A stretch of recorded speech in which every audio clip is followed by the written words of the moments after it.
Okay, good evening friends. BCom semester 1 આવતીકાલે પરીક્ષા છે. આજે આપણે યુનિવર્સિટી 2025 ના દાખલા આપણે જોવાના છીએ. ધ્યાન આપજો, મસ્ત દાખલા, ફરીથી પૂછી શકાય તેવા દાખલા. કયા વર્ષના આપણે કરવાના છે? એપ્રિલ 2025. કયું વર્ષ છે? એપ્રિલ 2025. ધ્યાન આપો, લતા અને આશાનું તારીખ 31/3/2024 ના રોજનું આપણને છોકરાઓ પાકું સર્વે આપ્યું છે. કોણ કોણ ભાગીદાર છે? લતા અને આશા. એમનું નફા નુકસાનનું પ્રમાણ નથી આપ્યું. સૂચનાની ગેરહાજરીમાં સરખું એટલે કે 1:1 ના પ્રમાણમાં વેચવાનું રહેશે. ચાલો પાકા શેરની વાત કરીએ તો મૂડીમાં 2,40,000 અને આશા 1,60,000. સામાન્ય અનામત છોકરાઓ આ એકત્રિત નફો કહેવાય જે ભાગીદારો વચ્ચે શું થશે? વેચાશે. ચાલો, લતાની લોન આપી છે, લેણદારો છે, બેંક લોન છે, પ્રોવિડન્ટ ફંડ છે, કામદાર અકસ્માત બચત ફંડ. આ પણ અનામત છે જે કોની વચ્ચે વેચાશે? ભાગીદારો વચ્ચે વેચાશે. દાખલામાં આપણને પાઘડી આપી છે, મકાન આપ્યું છે, મશીનરી, સ્ટોક, દેવાદાર, લેણી હુંડી, રોકાણો, રોકડ. તો આ હતું આપણું પાકું સરવૈયું. તારીખ 1/4/24 ના રોજ ભાગીદારી પેઢીનું ઉષા કંપની લિમિટેડમાં રૂપાંતર કરવામાં આવ્યું. બે ભાગીદારો હતા, એમનું નફા નુકસાનનું પ્રમાણ કેવું હતું? સરખું હતું. બંને ધંધો કરતા હતા. હવે સ્થિતિ એવી ઊભી થઈ કે એમણે પોતાની ભાગીદારી કોને આપી દીધી? ઉષા કંપનીને. એટલે કે ભાગીદારીનું ઉષા કંપની લિમિટેડમાં રૂપાંતર થયું. તો નવી પેઢીનું નામ નવી કંપનીનું નામ શું છે? Usha company limited. ચાલો, પાઘડી 42,000 ગણવાની છે. નવી પાઘડીની કિંમત કેટલી છે છોકરાઓ? 42,000 રૂપિયા છે. કંપની લતાની લોન સિવાય તમામ દેવા લઈ લે છે. ભાઈ, દેવા લઈ લે છે મતલબ દેવા સ્વીકારી લે છે. બરાબર? ક્યાંની વાત કરી છે? કંપની લતાની લોન સિવાય. તો પહેલા તો જુઓ કે ભાઈ ધંધામાં પેઢી પાસે દેવા કેટલા છે? તો આ 4 દેવા છે. કયા કયા? લતાની લોન છે, લેણદારો છે, બેંક લોન અને પ્રોવિડન્ટ ફંડ. આ 4 દેવા છે. એમાંથી પેઢી લતાની લોન લેતી નથી. એના સિવાયના તમામ દેવા સ્વીકારી લે છે. ચાલો આગળ જોઈએ. કંપની 32,000 રોકડ સિવાયની તમામ મિલકતો લઈ લે છે. ભાઈ, આ મસ્ત હવાલો છે. અત્યાર સુધી આપણે જેટલા પણ દાખલા ભણ્યા છોકરાઓ, એમાં એવું આવતું હતું કે કંપની રોકડ અને લેણી હુંડી સિવાય તમામ મિલકતો લઈ લે છે. કંપની રોકડ અને રોકાણ સિવાયની બધી મિલકતો લઈ લે છે. કંપની રોકડ અને સ્ટોક સિવાયની તમામ મિલકતો લઈ લે છે. તો રોકડ અને સ્ટોક બધું જ લઈ, એના સિવાય બધું જ લઈ લેતા હતા. પણ અહીંયા રોકડમાંથી એક ટુકડો છૂટો પાડ્યો. ટોટલ રોકડ કેટલી છે? ટોટલ રોકડ છે 96,000. તો 96,000 માંથી એ 32,000 સિવાયની રોકડ લઈ લે છે. તો 96 - 32 એટલે 64,000 રૂપિયા રોકડ લે છે. 32,000 એ રહેવા દે છે. કંપનીના પેઢીના પોતાના ખર્ચા અને દેવા ચૂકવવા માટે એ રોકડ શું કે રાખે છે? પેઢીમાં જ રહેવા દે છે. ચાલો, મિલકતોનું નીચે મુજબ પુનઃ મૂલ્યાંકન કરવામાં આવ્યું હતું. કાયમી મિલકતો ચોપડે કિંમત કરતા 20% વધારે. સીધું જ આપી દીધું છે કે ચોપડે કિંમત કરતા 20%. એટલે જૂના પાકા સર્વેમાં જે આપ્યા છે એમાં 20% નો શું કરવાનો છે? ઉમેરો. જો એવું કીધું હોત કે બજાર કિંમત કરતા 20% ચોપડા કિંમત વધારે છે તો આપણે બજાર કિંમતની ધારણા કરવી પડે. સ્ટોક ચોપડે કિંમત કરતા 20% ઓછી છે. દેવાદારો પર 10% ગાલખાદ અનામત રાખવાની છે. ચાલો પહેલા 4 હવાલા બધાને ક્લિયર? કોઈને કઈ વાંધો છે? હા કે ના મને ફટાફટ કમેન્ટ બોક્સમાં જણાવો. ઓકે. પાંચમું, ખરીદ કિંમત પેટે 40,000 પૂરા ભરાપાઈ થયેલા ઇક્વિટી શેર દરેક ₹10 નો એક એવા 11 ના બજાર ભાવે.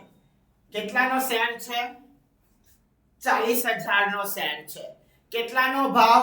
11 રૂપિયાનો ભાવ. 40,000 નો શેર 11 ના ભાવે, સોરી 40,000 શેર 10 રૂપિયાનો એક એવા 11 ના ભાવે કંપનીએ પેઢીને અવેજ સ્વરૂપે આપ્યા. બરાબર? તો 10 નો છે 11 માં આપ્યા એટલે 1 રૂપિયો શું બનશે? પ્રીમિયમ બનશે. ડિબેન્ચર દરેક ₹100 નો અને બાકીની રકમ ઓય ઇતની ઉતાવળ ક્યું હે? 100 નો અને બાકીની રકમ રોકડમાં આપવાનું સ્વીકાર્યું. બીજા તો કંપની અવેજ સ્વરૂપે ટોટલ 3 વસ્તુ આપે છે: ઇક્વિટી શેર મૂડી, ડિબેન્ચર અને રોકડ. 40,000 ઇક્વિટી, 40,000 શેર ઇક્વિટી આપશે, 1200 ડિબેન્ચર આપશે અને જો વધશે તો એને રોકડ ચૂકવવાની છે. હવાલા નંબર 6, ભાગીદારો કંપનીના ઇક્વિટી શેર અને ડિબેન્ચર પાકા સરવૈયાની મૂડીના પ્રમાણમાં વહેંચી લેશે. આપણને બે અવેજ આપ્યા છે. કોણ? શેર અને ડિબેન્ચર. 40,000 share, 1200 debenture. આની કુલ મૂડીના પ્રમાણમાં વહેંચી લેશે. તો આપણે શોધવું શું પડશે? મૂડીનું પ્રમાણ કેટલું છે? 2,40,000 અને 1,60,000. લતા અને એની આશા.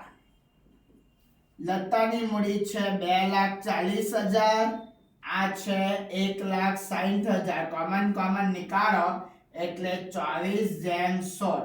24 ના ભાગ પાડો તો 8 તળી 24, 16 ના ભાગ પાડો તો 8 દુ 16. 8 નીકળી ગયા એટલે મૂડીનું પ્રમાણ કેટલું બનશે? 3/2.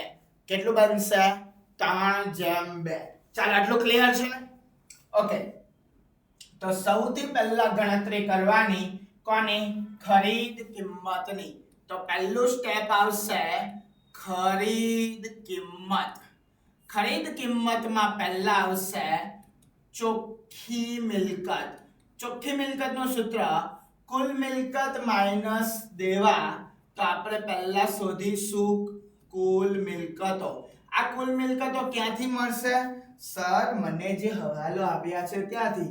પાઘડી આપણને આપી દીધી છે 42,000. પાઘડી કેટલી? 42,000. ચાલો પાઘડી પછી ઓકે, બીજો હવાલો આપણે પછી રાખીએ. ત્રીજો હવાલો જે તમે ભૂલી જવાના છો તે રોકડ. રોકડ કેટલી છે? 32,000 રાખે છે તો બાકીની 64,000. 64,000 જ હતી ને? યસ. ચાલો મિલકતોનું નીચે મુજબ પુનઃ મૂલ્યાંકન કરવામાં આવ્યું. કાયમી મિલકત ચોપડે કિંમત કરતા 20% વધારે. કેટલા? 20%. તો કાયમી મિલકતમાં કોણ કોણ આવશે?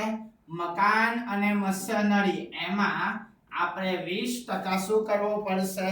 ઉમેરો કરવો પડશે. ચાલો તો પહેલા અહીંયા આપણે હું લખીશ મકાન અને બીજું આપ્યું છે મશીનરી. ચાલો મકાનની કિંમત કેટલી છે? સર 3,60,000 ને મશીનરી 1 લાખ. તો મકાન 3,60,000 પ્લસ 20%.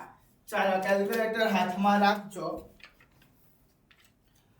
3,60,000 પ્લસ 20% એટલે 4,32,000. મશીનરી હતી 1 લાખ પ્લસ 20% એટલે 1,20,000. ચાલો એના પછીનો હવાલો શું હતો? સ્ટોક 20% ઓછી કિંમતે. સ્ટોક કેટલો છે? 1,40,000. તો અહીંયા આપણે લખીશું સ્ટોક 1,40,000 માઈનસ 20%. ચાલો તો 1,40,000 માઈનસ 20% એટલે આવશે 1,12,000. ચાલો સ્ટોક પછી કોણ છે? સ્ટોક પછી દેવાદાર. દેવાદાર છે 1,40,000. ચાલો દેવાદાર 1,40,000 એના ઉપર કેટલા ટકા ગાલખાદ અનામત રાખવાની છે? કેટલા ટકા? 10% ગાલખાદ અનામત રાખવાની છે. તો 14,000 ના 10% 14,000 બાદબાકી બોલજો. 1,40,000 માઈનસ 14,000 એટલે 1,26,000. દેવાદાર પછી અહીંયા મને હવાલામાં કીધું છે કંપની 32,000 રોકડ છે અને તમામ મિલકતો લઈ લે છે. તો હવે જેટલી પણ વધતી હોય એ મિલકતો, પાઘડી આવી ગયું, મકાન આવી ગયું, મશીન આવી ગયું, સ્ટોક, દેવાદાર, લેણી હુંડી 64 અને રોકાણો 60,000. તો અહીંયા હું લખીશ લેણી હુંડી 64,000 અને તમારા ગમતા રોકાણો 60,000. ચાલો આટલું થાય એટલે આને કહેવાય કુલ મિલકત. હું સરવાળો કરું 42,000, 64,000, 4,32,000, 1,20,000, 1,12,000, 1,26,000, 64,000 અને 60,000. તો કુલ મિલકતો આવશે 10,20,000 બાદ દેવા. કેવા દેવા? કુલ દેવા. ચલો દેવા તરીકે કોણ કોણ છે? લોન, લેણદારો, bank loan, provident fund. Loan તો આપણે લેવાની નથી એટલે લેણદારો, બેંક લોન અને પ્રોવિડન્ટ ફંડ. તો અહીંયા આવશે લેણદારો, પછી બેંક લોન અને પ્રોવિડન્ટ ફંડ. અને જે તમે ભૂલી જવાના છો, આ દાખલાનો બ્રહ્માસ્ત્ર છે તે આ રહ્યો. ધ્યાન આપજો. કેટલા? 12,000. ભાઈ આપણે ગાલખાડ અનામત નવી જોઈ છે તો આ જૂના પાકા સરવાયાની અનામત કહેવાય, દેવું કહેવાય. તો એ આપણે ક્યાં દર્શાવવી પડશે? અહીંયા. ચાલો ગાલખાદ અનામત કેટલા હજાર? 12,000. ચાલો હવે આપણે રકમ લખી નાખીએ. રકમ કેટલી હતી? 1,42,80,000. 1,02,40,000 અને 80,000. ચાલો તો 10,20,000 માઇનસ 1,02,40,000 80,000. ओहो सॉरी मेरा भूल हो गया. आ तो हवालो. सॉरी मारी भूल थई. 80,000 એટલે આવશે 6 લાખ. આ તમારી ખરીદ કિંમત. ભાઈ 12,000 ગાલખાદ અનામત આપણે જ્યારે દેવાના ખાતા બંધ કરીએ તો એ દેવું ખુલ્લું છે ત્યારે ધ્યાનમાં લેવાની. મેં ઉતાવળ કરી દીધી, સોરી મારી ભૂલ થઈ. ચાલો હવે સ્ટેપ નંબર 2. શું? અવેજ પદ્ધતિ. તો આપણને અવેજ સ્વરૂપે 3 વસ્તુ મળી છે. એક છે ઇક્વિટી શેર, બીજું છે ડિબેન્ચર અને તમારી ગમતી રોકડ. ઇક્વિટી શેર કેટલા છે સર? 40,000. કેટલાનો ભાવ છે સર? પેજ ફેરવો એટલે જોઈ લઈએ. કેટલા? 10, 20, ઓકે 10 નો 1 આવે 11. ચાલો તો 40,000 ગુણ્યા 11 એટલે 4,40,000. ડિવેન્ચર કેટલા છે? 1200. કેટલાનો ભાવ છે? આ રહ્યા 100 રૂપિયાનો ભાવ. ઓકે તો ગુણ્યા 100 તો 1,20,000 ને ખરીદ કિંમત કેટલી થશે? 6 લાખ. 6 લાખ ખરીદ કિંમત માંથી આ બંનેઓને બાદ કરો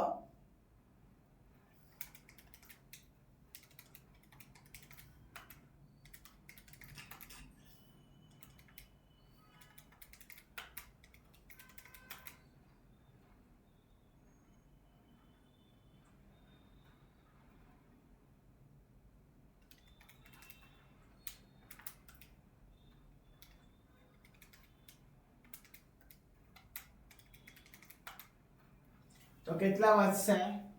40,000 રૂપિયા વધશે. કેટલા? 40,000. આ કઈ આવશે? રોકડ આવશે. ઓકે ચાલો આટલા સુધી બધાને ક્લિયર છે? હા કે ના? Okay very good. ચાલો તો હવે આપણે સીધું મૂવ કરીએ ખાતામાં. આપણે 3 ખાતા બનાવવાના છે. કયા? માલ મિલકત નિકાલ ખાતું, ભાગીદારના મૂડી ખાતા અને રોકડ બેંક ખાતું. તો માલ મિલકત નિકાલ ખાતામાં આપણે અત્યાર સુધીના બધા દાખલામાં જોઈ ગયા છે શું કે ભાઈ બધા જ મિલકતોના ખાતા બંધ કરીને ક્યાં લાવવામાં આવે? માલ મિલકત નિકાલ ખાતે. તો મિલકતો ક્યાં દર્શાવાશે? માલ મિલકત નિકાલ ખાતાની ઉધાર બાજુ. એને કહેવાશે પરચુરણ મિલકત. આ કઈ મિલકતો? સર જૂના પાકા સરવૈયામાં દર્શાવેલ મિલકતો. તો જૂના પાકા સરવૈયામાં દર્શાવેલ મિલકત પાઘડી, મકાન, મશીનરી, સ્ટોક, દેવાદાર. પહેલા નામ લખી લઈએ. પાઘડી, મશીનરી, સ્ટોક, દેવાદાર. એના પછી કઈ છે? લેણી હુંડી, રોકાણો અને રોકડ. લેણી હુંડી, રોકાણો અને જે તમે ભૂલી જવાના છો તે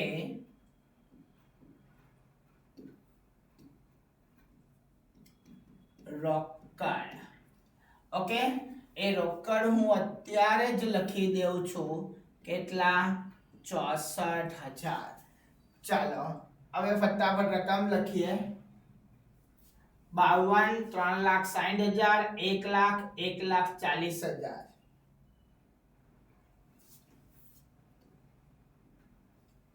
પાઘડી 52,000. મશીનરી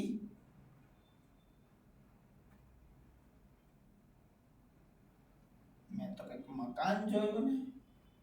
हाँ ऐसे क्यों करते हो आप?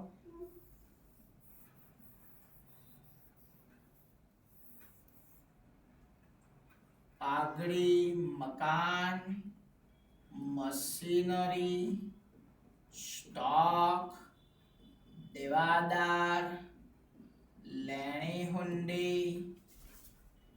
रोकाणो અને રોકડ.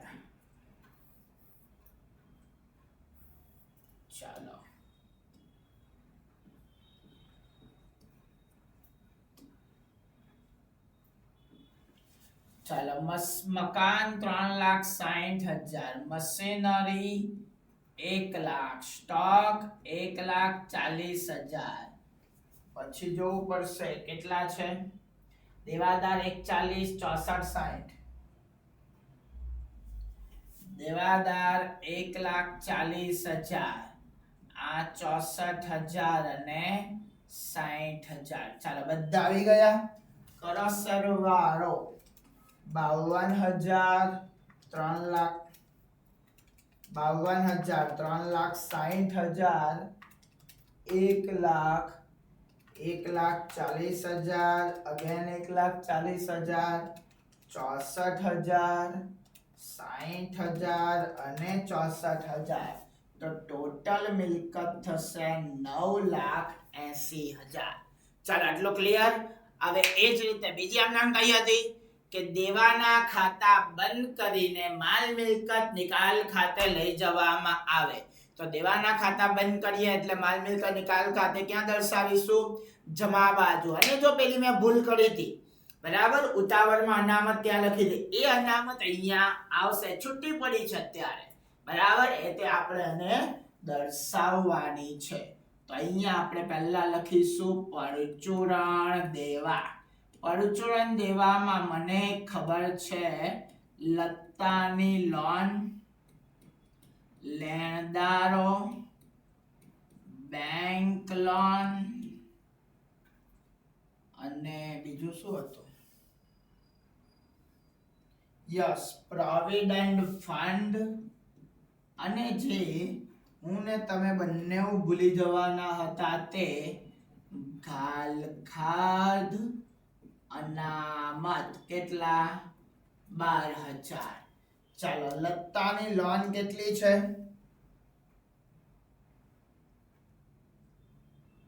68,000. લત્તાની લોન 68,000. લેણદારો 1,00,000. 1, 2, 40, 80.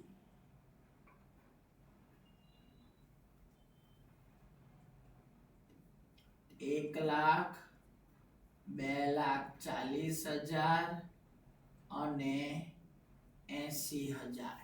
ચાલો કરો ટોટલ.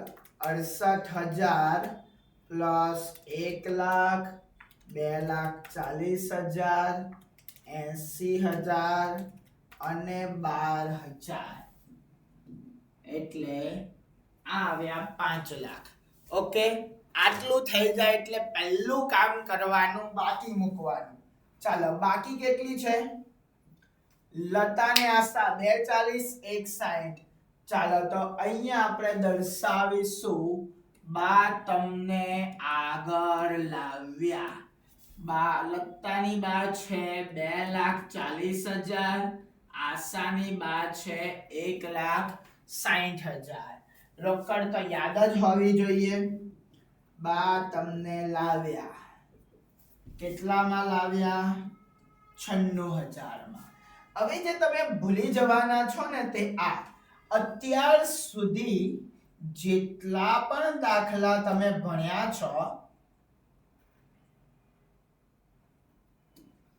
અત્યાર સુધી જેટલા પણ તમે દાખલા ભણ્યા છો, આ જે 64,000 એટલે અત્યાર સુધીમાં હવાલામાં આપેલું હતું કે ભાઈ રોકડ સિવાયની લેવાની છે. અહીંયા એક ટુકડો આપ્યો છે, તો આ જે 64,000 છે એ આપણે રોકડ ખાતામાં લઈ જવા પડશે. એટલે જે ભૂલી જવાના છે અત્યારે જ લખી દઈએ. શું? આ બહુ જાડું પડે. માલ મિલકત નિકાલ ખાતે કેટલા હજાર? 64,000. ચાલો હવે આગળ જોવો. હવે ત્રીજી આમનોન શું આવે? આમનોન ધંધો વેચી દો. કોને ધંધો વેચવાનો? કોને ધંધો વેચવાનો? નવી કંપની. નવી કંપની કોણ? ઉષા. ઉષા શું બને?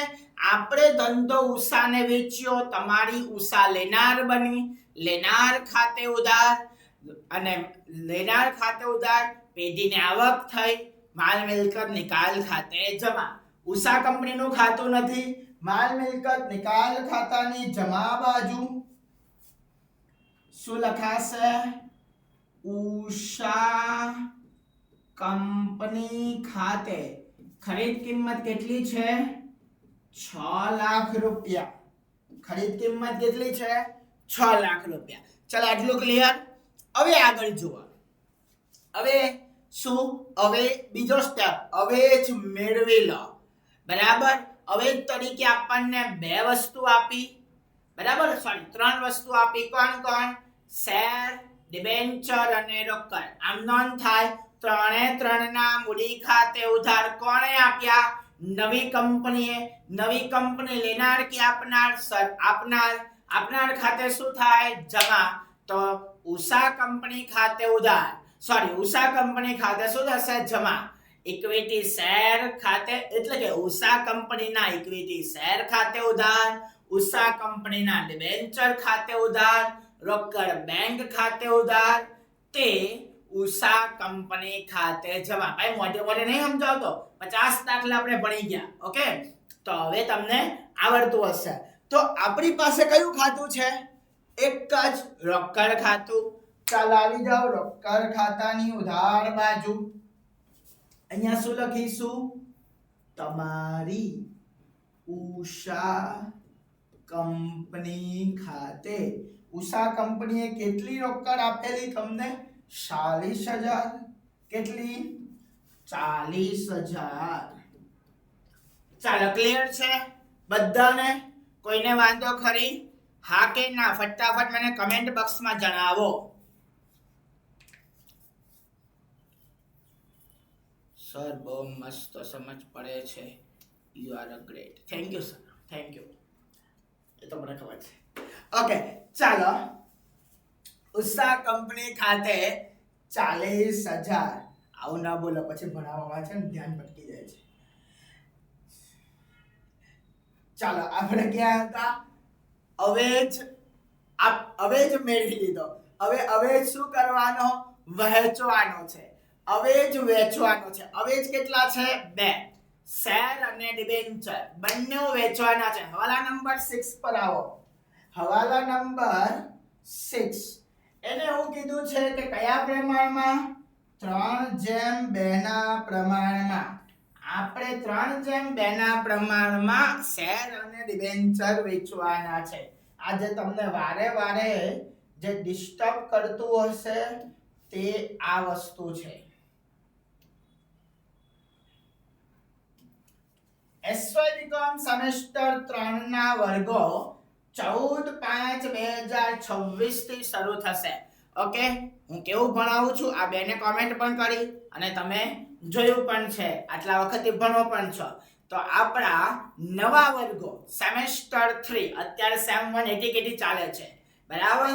એ તમારા આશીર્વાદથી, તમે મારી પાસે નહીં હતા એટલે આવી હતી. તો SY સેમેસ્ટર 3 ના વર્ગો કઈ તારીખે? 14/5/2026 થી શરૂ થશે. એનું શેડ્યુલ આપણી એપ્લિકેશનમાં જે તે સમય તમારી SY જો સેમેસ્ટર શું કહેવાય 1-2 ની એક્ઝામ પૂરી થાય એટલે મુકાઈ જશે. તો તમે અમારો સંપર્ક કરી શકો છો જો તમારે અમારી પાસે ભણવું હોય તો, બરાબર? બાકી તો બહુ પ્લેટફોર્મ છે. અને જો તમને કોઈ માહિતી સમજ નહીં પડે તો આ નંબર પર તમે સંપર્ક કરી શકો છો. 8469955844 આ અમારો નંબર છે. ઓકે ચાલો બેક ટુ લેક્ચર. આપણે કયા પ્રમાણમાં વેચવાનું છે? નફા નુકસાનના પ્રમાણમાં. ચાલો આવી જજો મૂડીના પ્રમાણમાં. તો આપણે કોને વેચવાનું? ભાઈ શેર ડિબેન્ચર કોને આપ્યા? કંપનીએ. સર કંપનીએ પેઢીને આપ્યા. પેઢીમાં કોણ છે ભાગીદાર? કોણ? લતા અને એની આશા. તો લતા અને આશાને જ આપવાના છે ને, તો એ લેનાર બનશે. લેનાર ખાતે ઉધાર. પહેલો કોણ હતો? Equity share. કોની? ઉષા કંપની ના ઇક્વિટી શેર ખાતે કેટલા હતા? સર કેટલા? 4,40,000. તો 4,40,000 ને 3:2 માં વેચવાના છે. 4,40,000 ગુણ્યા 3/5 એટલે લતામાં આવશે 2,64,000 અને આશામાં આવશે 1,76,000.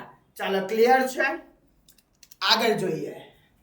એના પછી ડિબેન્ચર છે. ઉષા કંપનીના ડિબેન્ચર ખાતે.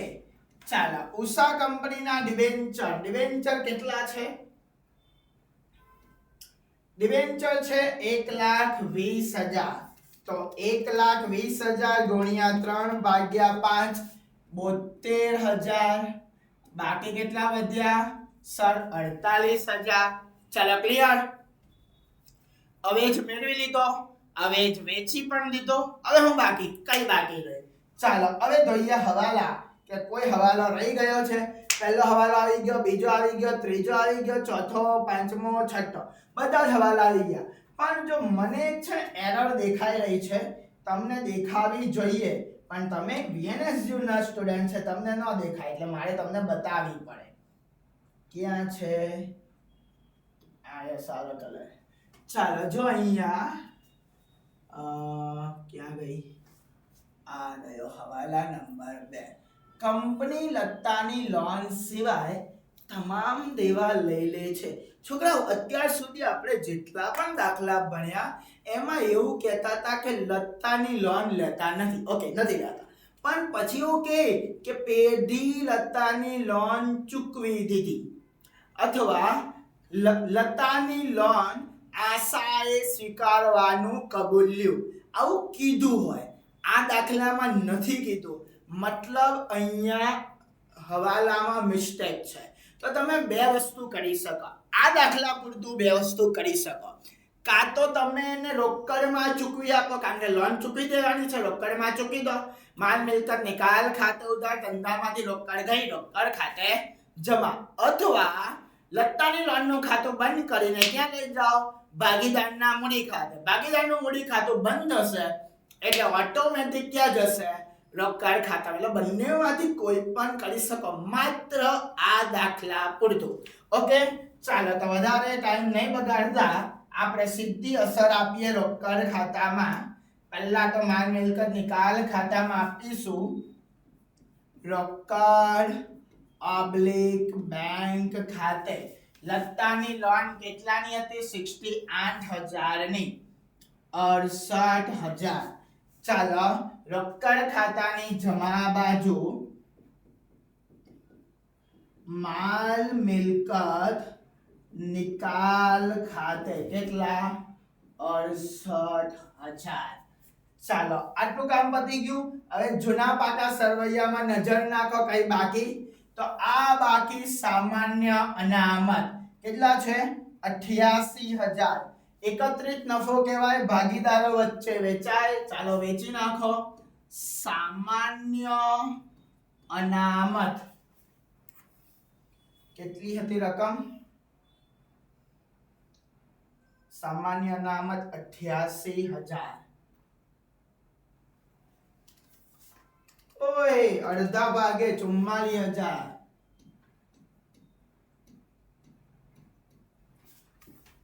ચાલો એના પછી આગળ જોવો લેન્ડર બેંક પ્રાઇવેટ કામદાર અકસ્માત બચત ફંડ આ પણ વેચાશે ક્યાં વેચાશે અહીંયા જ કામદાર અકસ્માત બચત ફંડ કેટલું હતું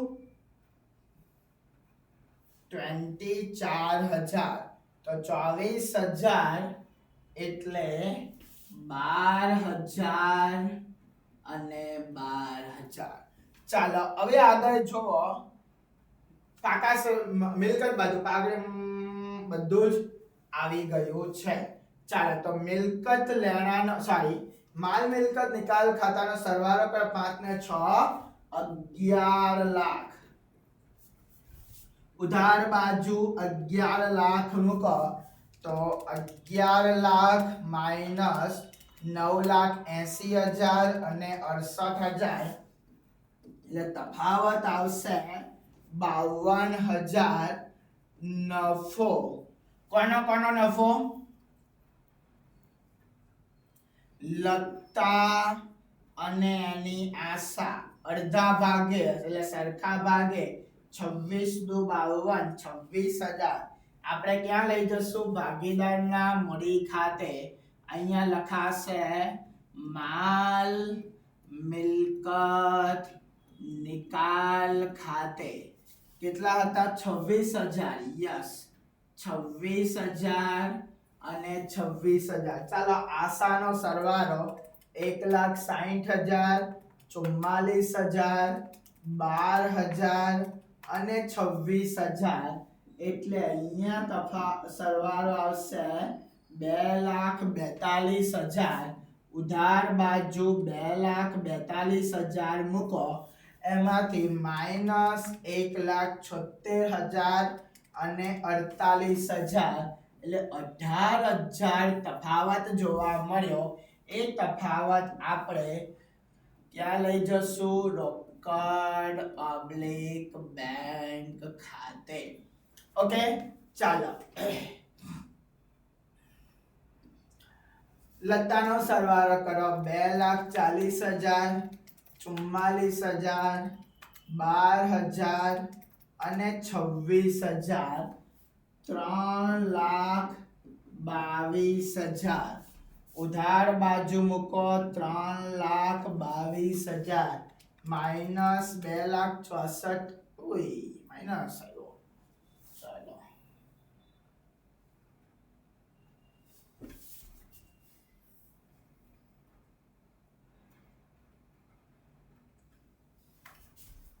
સોરી 2,64,000 અને 72,000 એટલે 3,36,000. એમાંથી જમા બાજુ 3,36,000 મૂકો, તો એમાંથી બધું બાદ કરો. 2,40,000, 44,000, 12,000 અને 26,000 તો તફાવત જોવા મળ્યો 14,000. એ 14,000 ને આપણે ક્યાં લઈ જશું? રોકડ પબ્લિક બેંક ખાતે. રોકડ પબ્લિક બેંક ખાતે. ચાલો લત્તા ધંધામાં રોકડ લાવશે એટલે અહીંયા આવશે લત્તાના મૂડી ખાતે. કેટલા? 14,000. અને આશાને રોકડ ચૂકવવી પડશે આશાના મૂડી ખાતે. કેટલા? 18,000. ચાલો સરવાળો કરીએ. 64,000, 68,000 અને 18,000 એટલે 1,50,000. ચાલો ઉધાર બાજુનો સરવાળો 96,000, 40,000 અને 14,000 એટલે કે 1,50,000. આ તમારો એપ્રિલ 2025 નો દાખલો હતો. ઓકે, છતાં તમને નહીં સમજાયો હોય તો તમે અમને કમેન્ટ બોક્સમાં જવાબ ડાઉટ પૂછી શકો છો. અમે તમને જણાવીશું. ઓકે, હજી એક દાખલો થોડી 5 મિનિટનો બ્રેક પછી કરાવું છું. અને તમારે કાલે સવારે જે પરીક્ષામાં તમે ગોખવાના છો એના માટે તમને થિયરી પણ આપું છું. ઓકે, તો 5 મિનિટના બ્રેક પછી મળીએ છીએ નવા દાખલામાં. Thank you.